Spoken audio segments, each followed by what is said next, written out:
स्वागत है आपका वाईपी एजुकेशन ट्रिक चैनल पर। तो दोस्तों इस वीडियो में हम बात करेंगे, देखिए क्लास 11 एग्रीकल्चर की। अगर आप क्लास 11 एग्रीकल्चर के स्टूडेंट हैं और आप एग्रोनॉमी पढ़ना चाहते हैं तो आप हमारे channel YP education trick channel से जुड़ जाइए। देखिए हमारा चैनल है वाईपी एजुकेशन ट्रिक चैनल।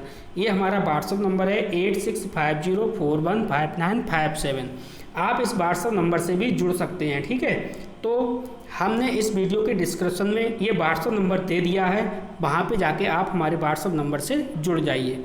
बेटा इस वीडियो में हम बात करेंगे धान की खेती से रिलेटेड जितने भी इम्पोर्टेंट क्वेश्चन हैं उनकी। देखिए धान की खेती, ठीक है, धान की खेती से जितने भी इम्पोर्टेंट क्वेश्चन हैं 1 नंबर वाले, चाहे वो बहुविकल्प हुआ, चाहे वो बहुविकल्प के साथ साथ निश्चित उत्तरीय हुआ, चाहे वो अति लघु टाइप का क्वेश्चन हुआ, इस टाइप के जितने भी क्वेश्चन हैं सारे के सारे मैं इस वीडियो में आपको करा दूंगा। आपसे एक ही विनती है कि आप इस वीडियो को शुरू से लेकर लास्ट तक देखना, जिससे कि आपका कोई भी क्वेश्चन छूट ना पाए, ठीक है। और हाँ, और आपको एक बात बता दें कि आप हमारे चैनल पे नए हैं या अभी तक आपने हमारे चैनल को सब्सक्राइब नहीं करा है तो आप नीचे रेड करके सब्सक्राइब बटन पे क्लिक कर लें और बराबर में बेल आइकन की घंटी है उसको भी प्रेस कर लें। इससे क्या होगा कि जब भी हम कोई भी वीडियो अपलोड करेंगे तो बेटा उसका नोटिफिकेशन सबसे पहले आपके पास पहुँच जाएगा। तो हम बिना किसी देरी के अब टॉपिक को स्टार्ट करते हैं, ठीक है। देखो बेटा यहाँ पे पहला जो क्वेश्चन है आपका वो है संकर धान की 2 उन्नतशील प्रजातियों के नाम बताओ। देखो ये क्वेश्चन कई बार पेपर में आ चुका है, संकर धान की 2 उन्नतशील प्रजातियों के नाम। अब आपसे 2 पूछ रहा है, हो सकता है आपको 3 याद हो, 4 याद हो, 5 याद हो, लेकिन आपसे 2 पूछ रहा है तो आप 2 ही लिखोगे पेपर में, ठीक है। देखो मैंने यहाँ पे लिखा है, पहला पंत सागर धान 1, ठीक है। सेकंड है नरेंद्र शंकर धान 2। ये धान की 2 उन्नतशील प्रजातियां हैं। बेटा अगला क्वेश्चन देखो, अगला क्वेश्चन आपसे ये पूछा जा सकता है कि सामान्यतः रोपित धान की पौध कितने दिनों की होती है। सामान्यतः रोपित धान की जो पौध है वो कितने दिनों की होती है, यानी रोपाई जब आप पौधों को, धान को अपने खेत में लगाते हैं तब, तो वो होती है बेटा 20 से 25 दिन। हमारा आंसर क्या होगा, 20 से 25 दिन। अगला क्वेश्चन है खैरा बीमारी की रोकथाम के लिए मिट्टी में प्रयोग हेतु जिंक सल्फेट की मात्रा लिखिए। आपसे क्वेश्चन ये पूछ रहा है कि भाई जो खैरा बीमारी है उसकी अगर रोकथाम करनी है तो जो मिट्टी है आपके खेत की, तो उसमें प्रयोग जिंक सल्फेट का करोगे तो उसकी कितनी मात्रा करोगे, ठीक है। तो आपका आंसर होना चाहिए कि खैरा की बीमारी की रोकथाम के लिए 15 से 18 किलो मोनोजिंक, ठीक है, 15 से 18 किलो मोनोजिंक, ठीक है, प्रति हेक्टेयर मिट्टी में मिलाकर प्रयोग करें। यानी आप अपने खेत में, अगर आपके खेत में खैरा बीमारी रोग लग रही है तो आप सीधे 15 से 18 किलोग्राम मोनोजिंक का इस्तेमाल प्रति हेक्टेयर के हिसाब से कर सकते हैं। अगला क्वेश्चन देखो बेटा क्या पूछा है, वीडियो को शुरू से लेकर लास्ट तक देखना। देखिए वीडियो को आप ज़्यादा से ज़्यादा लाइक कर दिया करो बेटा। जैसे जैसे आप लाइक करोगे ना तो हम समझ जाएंगे कि आपको जो हम पढ़ा रहे हैं वो आपके समझ में आ रहा है या नहीं आ रहा है। और आप नीचे कमेंट करके हर स्टूडेंट, सभी स्टूडेंट बेटा कमेंट करके बताया करो कि आपको समझ में आ रहा है नहीं आ रहा है। आता हो तो बताओ, नहीं आता हो तो बताओ। और कोई सा भी टॉपिक अगर आपको समझना है किसी भी सब्जेक्ट का, तो भी उस टॉपिक का आप कमेंट में जाके बेटा नाम लिख दो, हम उस पर सबसे पहले आपके लिए वीडियो बना देंगे। कोई भी समस्या नहीं आएगी वाईपी एजुकेशन ट्रिक चैनल पर। देखो स्टेम F34 किस फसल में खरपतवार नियंत्रण हेतु प्रयोग किया जाता है।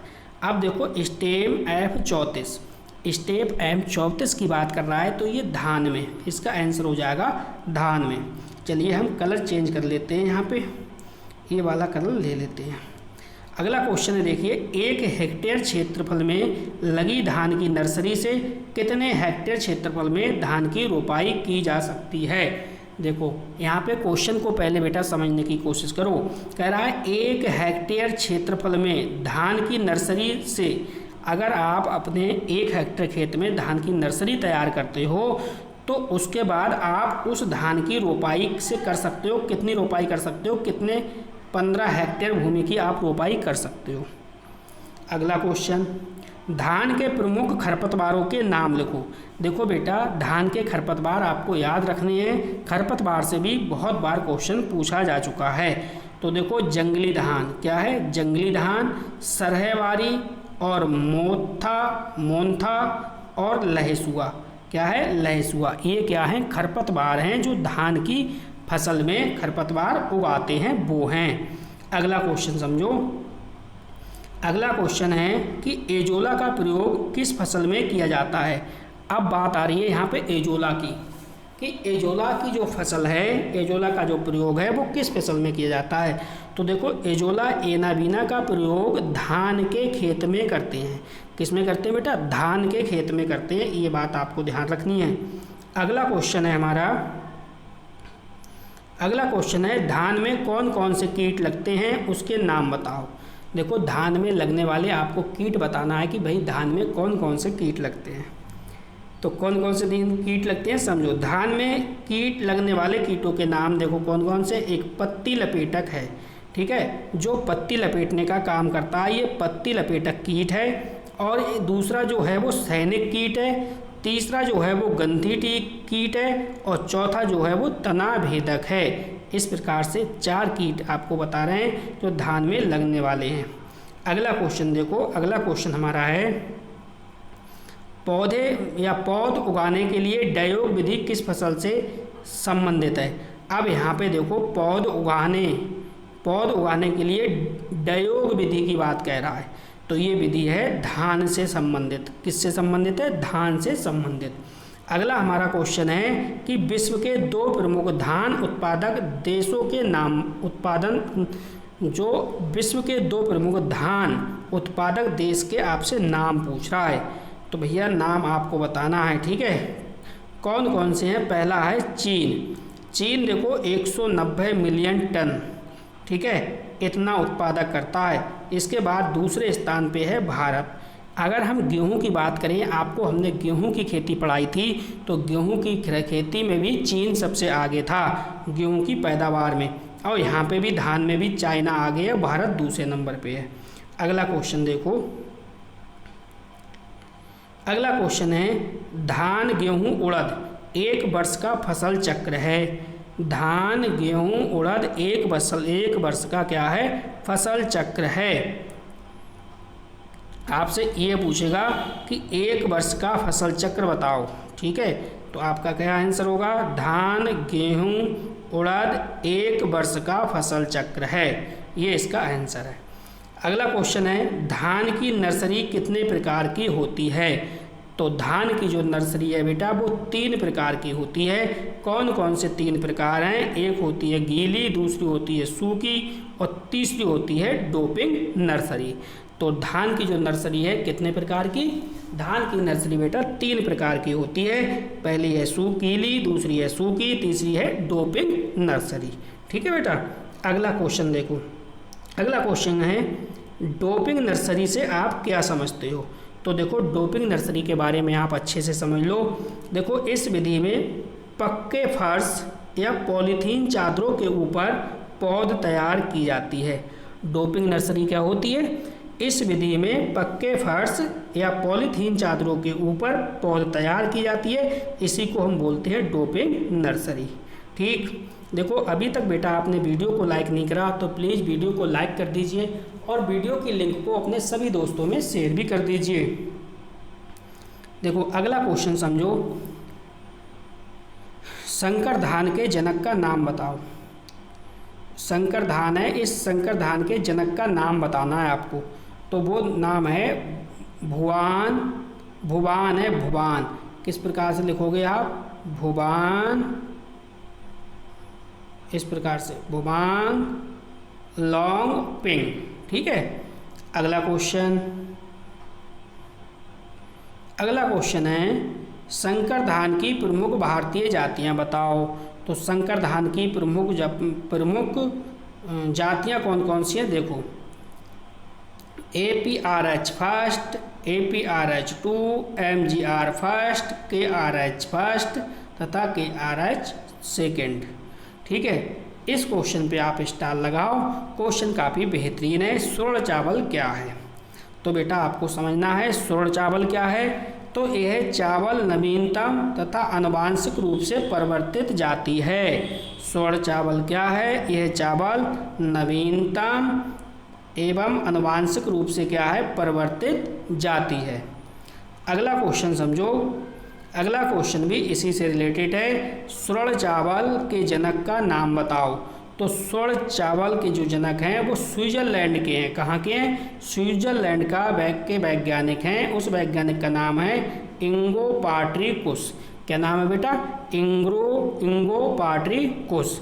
अगला क्वेश्चन है हमारा खैरा रोग के लक्षण एवं नियंत्रण, यानी खैरा रोग के लक्षण क्या क्या हैं और उस रोग को आप कैसे कंट्रोल करोगे, कैसे नियंत्रण करोगे, तो उसके बारे में बेटा समझते हैं। देखो समझो खैरा रोग के लक्षण और नियंत्रण। देखो सबसे पहले अब लक्षण समझो।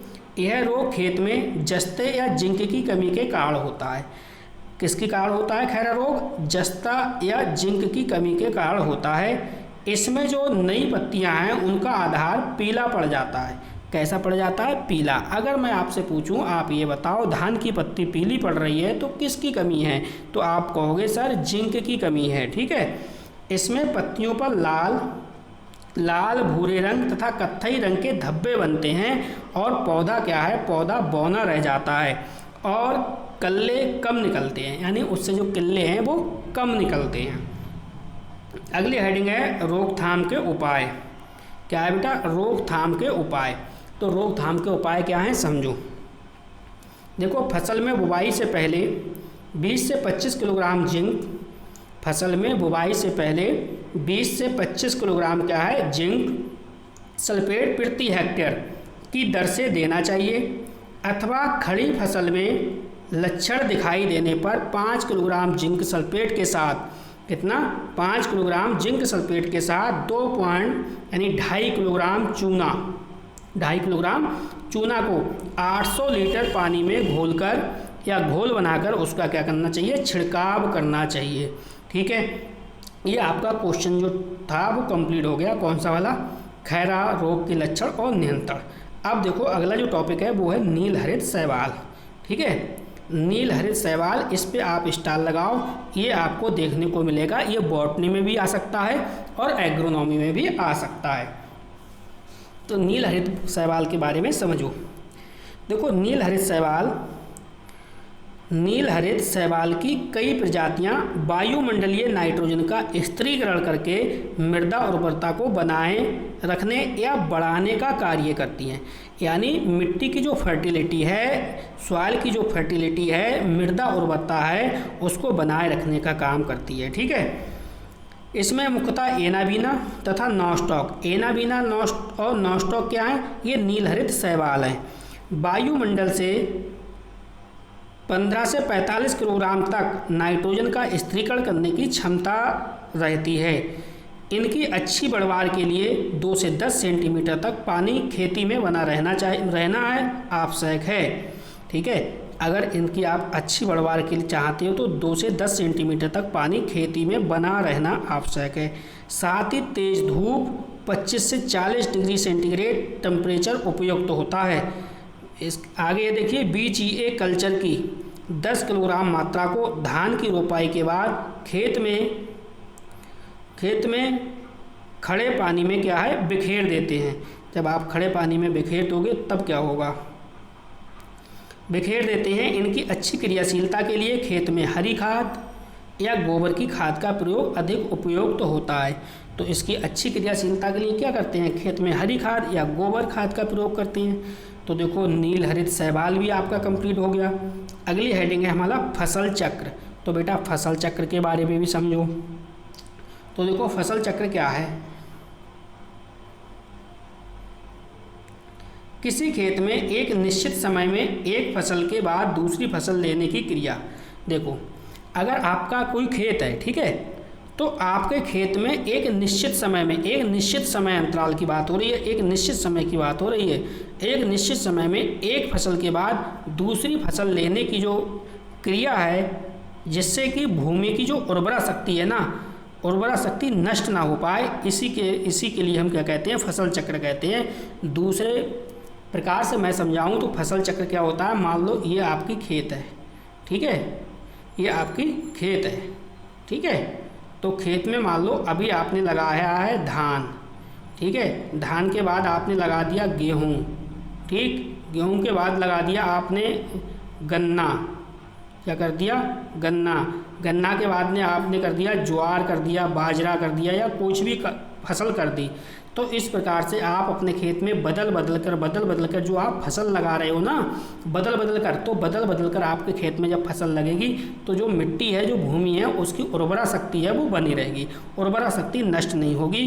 तो इसी को बेटा कहते हैं फसल चक्र। आपको कमेंट करके बताना है कि आपको वीडियो अच्छी लग रही है या नहीं लग रही है, आपको समझ में आ रहा है या नहीं आ रहा है। बेटा इस वीडियो में इतना ही था। अगली जो वीडियो आएगी वो धान की खेती की कंप्लीट वीडियो लेके आएंगे, उसमें हम कोई भी 1 नंबर वाला क्वेश्चन नहीं रखेंगे। तो इस वीडियो में बस इतना ही था। वीडियो देखने के लिए आपका बहुत बहुत धन्यवाद। मिलते हैं नेक्स्ट वीडियो में।